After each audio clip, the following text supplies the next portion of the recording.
दोस्तों नमस्कार, आप सभी का स्वागत है फिर से एक नए वीडियो में। दोस्तों आज की वीडियो में हम चर्चा करेंगे सती प्रथा के ऊपर।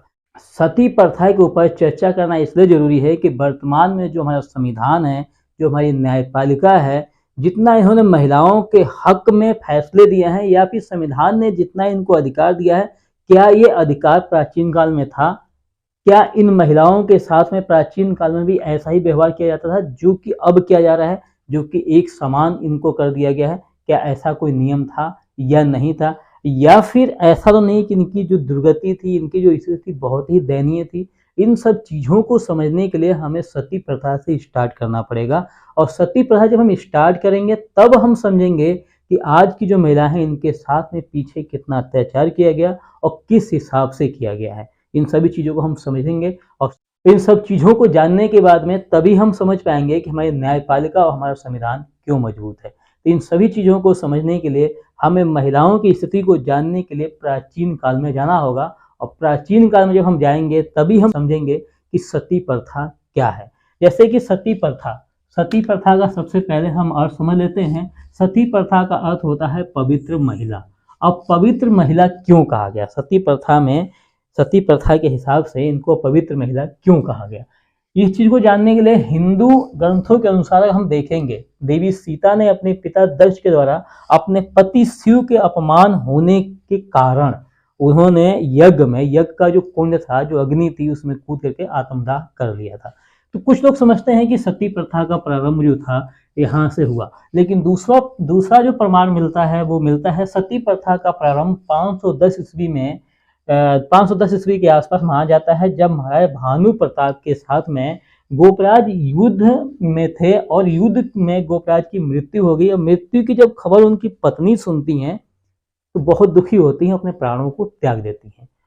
ऐसा क्या मामला था? इन सभी चीज़ों को हम बारीकी से समझने की कोशिश करेंगे कि आखिर राजाओं की जो रानियां थी, जो पत्नियां थी, वो सती क्यों होती थी, वो जोहर क्यों करती थी। इन सभी चीज़ों की समझने की जरूरत है। जो हम सब चीज़ों को समझेंगे तब हम जान पाएंगे कि 1829 से पहले जो सती होती थी महिलाएं, वो क्या वास्तविकता सती प्रथा था या कुप्रथा था। इन सब चीज़ों को हम बारीकी से समझेंगे। ठीक है, तो यहाँ पे ये चीज आपने समझ लिया। अब यहाँ पे बात ये है, अब यहाँ पे हम लोग ये समझते हैं कि राजा की जो रानियां थी, जो पत्नियां थी, वो सती क्यों होती थी।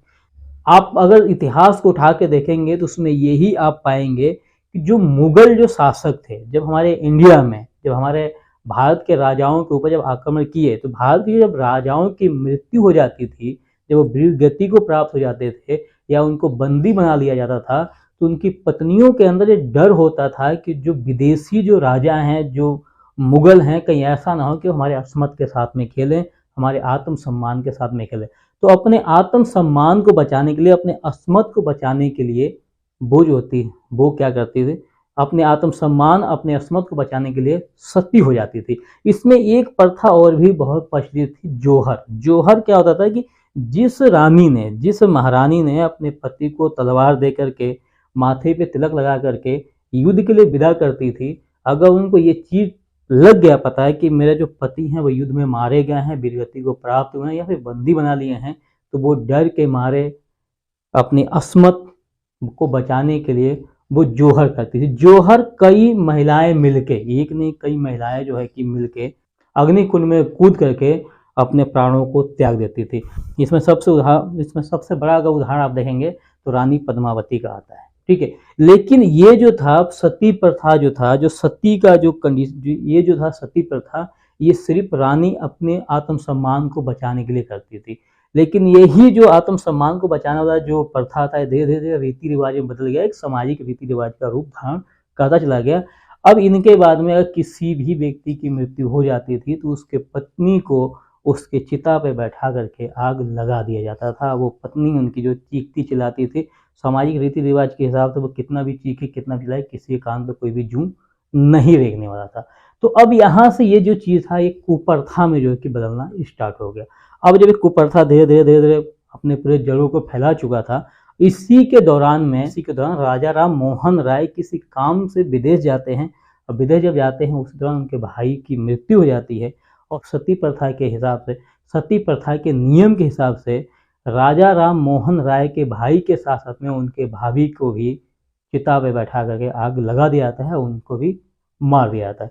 जब राजा राम मोहन राय विदेश से जब इंडिया आते हैं, जब ये चीज़ जब वो देखते हैं, जब वो समझते हैं, तो इस कुप्रथा को जड़ से उखाड़ फेंकने की सोचते हैं। मैं कुप्रथा क्यों कह रहा हूँ, कुप्रथा कहने का रीजन ये है कि जो रानी होती थी, जो महारानियाँ होती थी, वो अपने आत्म सम्मान को बचाने के लिए सती होती थी, अपने आत्म सम्मान को बचाने के लिए जोहर करती थी।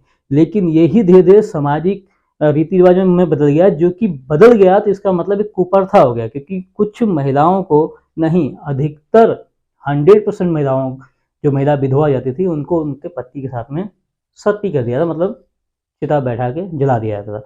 राजा राम मोहन जी के साथ में जब एक घटना घटती है, तो इस कुप्रथा को जड़ से उखाड़ के फेंकने की वो सोचते हैं, और सोचते क्या है, इसमें वो कामयाब भी होते हैं। लोगों के बीच बीच में जा करके, जन जन तक पहुंच करके इस कुप्रथा के विषय में जागरूक करते हैं। जब ये जागरूक करते हैं तो अंग्रेजी सरकार को जो है कि विवश होकर 1829 ईस्वी में इस प्रथा के ऊपर पूर्ण रूप से प्रतिबंध करने का आदेश पारित कर देती है। तो दोस्तों, अगर आप देखेंगे तो इस कुप्रथा का जो अंत जो किया गया था, उस कुप्रथा का अंत करने में सबसे बड़ा सहयोग अगर रहा तो राजा राम मोहन राय जी का रहा। राजा राम मोहन राय जी के अथक प्रयासों से ही अंग्रेजी सरकार ने, अंग्रेजी जो सरकार थी, उन्होंने इस प्रथा का अंत किया। तो दोस्तों, ये जो प्रथा थी, स्टार्टिंग में हम देखें तो सती प्रथा थी, लेकिन बाद में इसको कुप्रथा में परिवर्तित कर दिया गया था। इस प्रथा के विषय में आप क्या कहना चाहते हैं, आपका सुझाव क्या है, कमेंट बॉक्स में आप जरूर बताइएगा। और अगले वीडियो में हम जानेंगे कि 1829 में जब सती प्रथा के ऊपर जब बैन कर दिया गया, प्रतिबंध कर दिया गया, तो आखिरकार जो विधवा महिलाएं थी, उनकी स्थिति क्या थी, और विधवा महिलाओं को पुनर्विवाह करने का अधिकार कब मिला, और उसमें किस समाज सेवी का सबसे अधिक सहयोग रहा, वो हम नेक्स्ट वीडियो में समझने का प्रयास करेंगे।